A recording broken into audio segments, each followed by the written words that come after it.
Hello there and welcome back to the channel. Today is August 1, 2025, a Friday. And you know what that means. It's time to pull a trending article from your archives and see what's cooking. And oh man, this one is about some seriously cool sound technology. Let's dive in. The title is The Crawl is Tatsni Godse Orgalons 3507.22 It's long. Okay, so let's bump this down. First off, what in the world is a Parametric Array Loudspeaker, or PAL? Right? So imagine a speaker that doesn't just blast sound everywhere, like a normal speaker does. Instead, it shoots a super narrow laser-like beam of sound. It does this using ultrasound, which we can't hear. 2 ultrasound beams are sent out.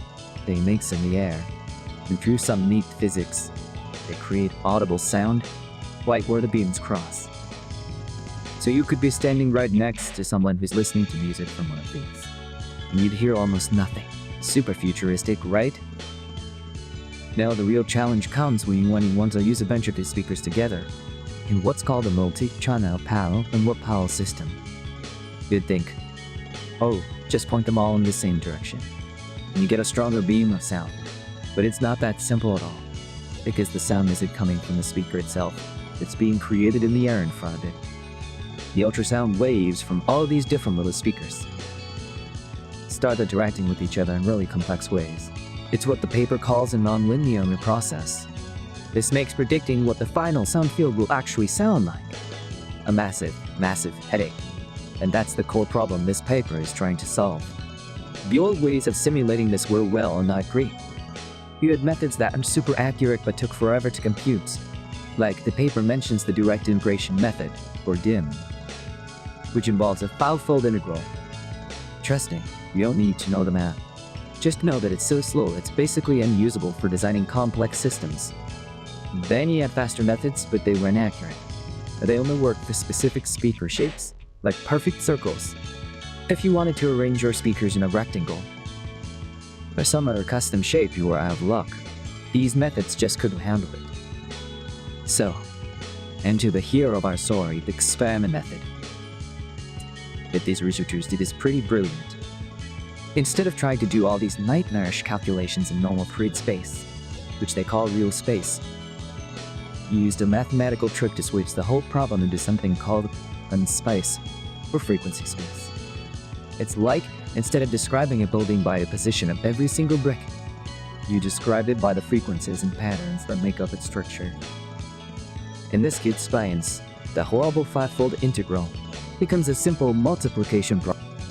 They use a tool called the fast Fourier transform, or FAFT, to jump between these two worlds. So they take the problem, transform it to Kisplane, solve it almost instantly, and then transform it back to get the answer. The result?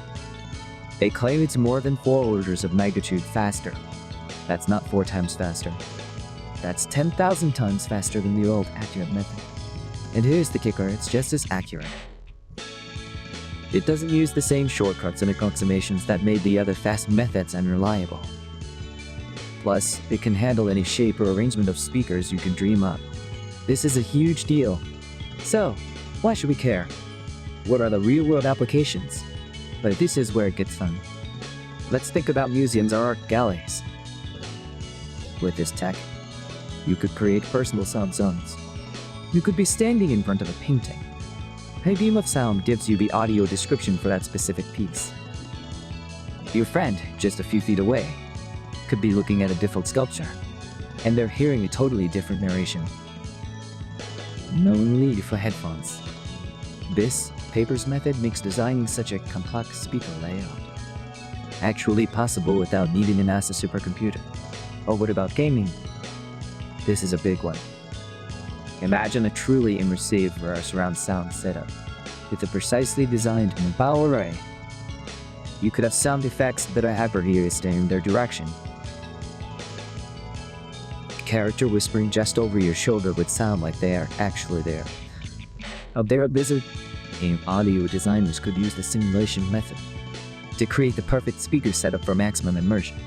And then there's personal audio, the classic sound bubble. You could be on a packed train taking a video call, and only you can hear the person on the other end. No one else is disturbed. In a car, the driver gets navigation prompts beamed to their ears, while the passenger listens to a podcast. He neither hears the other's audio. This technology makes testing and perfecting those systems so much faster and cheaper. The paper even shows some cool results from their simulations. They compared two different ways of arranging the mighty speakers in an array. One was a more closely polished layout, and the other was a uniformly spaced layout with small gaps. You'd think it wouldn't make a big difference, right? Their simulation showed that the closely packed design was way better. It created a stronger, more focused beam of sound.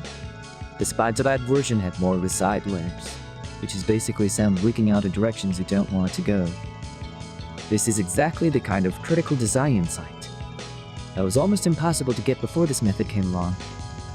You'd have to build and test physical prototypes, which is slow and expensive. Now, you can figure it all out in computer minutes. So to sum it up, we have these amazing directional speakers that create sound out of thin air. The designing systems with lots of them was incredibly hard. The old simulation methods were either too slow, too inaccurate, or too limited. This new XPath method is the game changer. It's incredibly fast, super accurate, and works for any design you can think of. It paves the way for us to actually build and see these futuristic audio systems. In our daily lives from museums to cost to our living rooms, it's a fantastic piece of work, really. A huge leap forward for acoustic engineering. Anyway, that's all the time we have for today. Fascinating stuff, right? Let me know what you think down in the comments. Catch you next time.